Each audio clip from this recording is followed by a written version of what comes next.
जय श्री कृष्ण। राधे राधे। भगतजनों, आज हम सब श्रीमद् भगवत गीता के 7वें अध्याय का महात्म्य सुनेंगे। सर्वप्रथम भगवान का सुमरण करते हुए सब बोलिए, ओम श्री राधा कृष्णाभ्याम नमो नमः। श्री लक्ष्मी नारायण भगवान की जय। भगवान शंकर माता पार्वती की जय। आइए अब कथा सुनते हैं। भगवान शंकर देवी पार्वती से कहते हैं, हे पार्वती, अब मैं तुम्हें 7वें अध्याय का महात्म्य बतलाता हूँ, जिसे सुनकर कानों में अमृत राशि भर जाती है।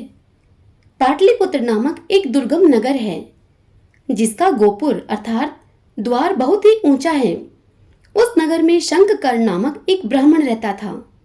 उसने वैश्यवृत्ति का आश्रय लेकर बहुत धन कमाया, किंतु न तो कभी पितरों का उसने तर्पण किया और न कभी देवताओं का पूजन ही किया।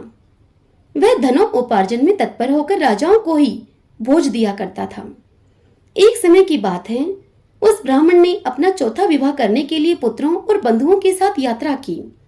मार्ग में आधी रात के समय जब वह सो रहा था, उस समय एक सर्प ने कहीं से आकर उस ब्राह्मण की बाह में काट लिया।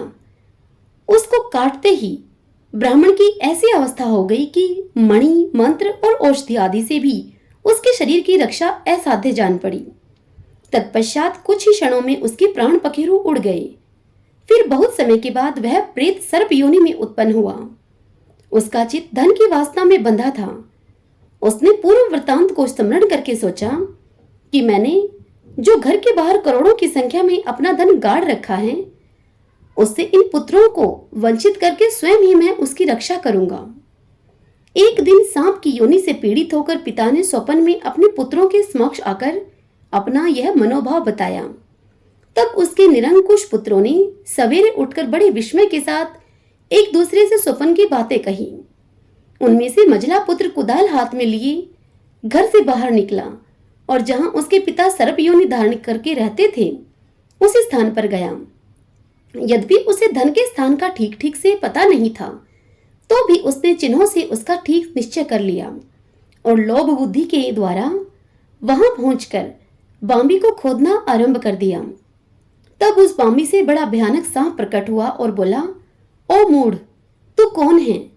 किस लिए यहाँ आया है और क्यों इस बिल को खोद रहा है? अथवा किसने तुझे यहाँ भेजा है? यह सारी बात तू मेरे सामने बता।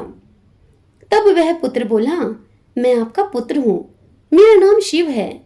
मैं रात्रि में देखे हुए स्वप्न से विस्मित होकर यहाँ पर स्वर्ण लेने के लिए कौतूहल से आया हूँ। पुत्र की इस लोक निंदित वाणी को सुनकर वह सांप हंसता हुआ उच्च स्वर से इस प्रकार स्पष्ट वचन कहने लगा। वह बोला, यदि तू मेरा पुत्र है तो मुझे शीघ्र ही इस बंधन से मुक्त कर। मैं पूर्व जन्म के गाड़े हुए धन के लिए ही इस सर्प योनि में उत्पन्न हुआ हूँ। तब उस पुत्र ने पूछा, हे पिताजी, आपकी मुक्ति कैसे होगी? इसका उपाय आप मुझे बताइए, क्योंकि मैं इस रात में सब लोगों को छोड़कर आपके पास आया हूं। तब उस पिता ने कहा, हे बेटा, गीता के अमृत में 7वें अध्याय को छोड़कर मुझे मुक्त करने में तीर्थ, दान, तप और यज्ञ भी सर्वथा समर्थ नहीं है। केवल गीता का 7वां अध्याय ही प्राणियों के जरा मृत्यु आदि दुख को दूर करने वाला है।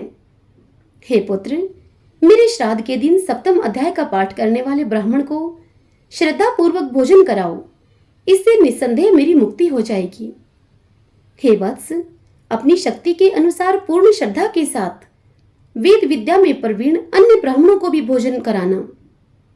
सर्प योनि में पड़े हुए पिता के ऐसे वचनों को सुनकर सभी पुत्रों ने उसकी आज्ञा के अनुसार तथा उससे भी अधिक किया। तब शंखकर्ण ने अपने सर्प शरीर को त्याग कर दिव्य देह को धारण किया और सारा धन पुत्रों के अधीन कर दिया। पिता ने करोड़ों की संख्या में जो धन बांटकर दिया था, उससे वे सदाचारी पुत्र बहुत प्रसन्न हुए। उनकी बुद्धि धर्म में लगी हुई थी, इसलिए उन्होंने बावली, कुआं, पोखरा, यज्ञ तथा देव मंदिर के लिए उस धन का उपयोग किया और अन्नशाला भी बनवाई। तत्पश्चात 7वें अध्याय का सदा जप करते हुए उन्होंने मोक्ष को प्राप्त किया। हे पार्वती, यह तुम्हें 7वें अध्याय का महात्म्य बताया गया है, जिसके श्रवण मात्र से मानव सब पातकों से मुक्त हो जाता है। हरि ओम तत्सत। ओम श्री राधा कृष्णाभ्याम नमो नमः। श्री लक्ष्मी नारायण भगवान की जय। भगवान शंकर माता पार्वती की जय। भक्तजनों, कथा आपको पसंद आई हो, आपके लिए उपयोगी रहे तो इस वीडियो को लाइक करें और कमेंट बॉक्स में जय श्री कृष्ण राधे राधे लिखें। जय श्री कृष्ण राधे राधे।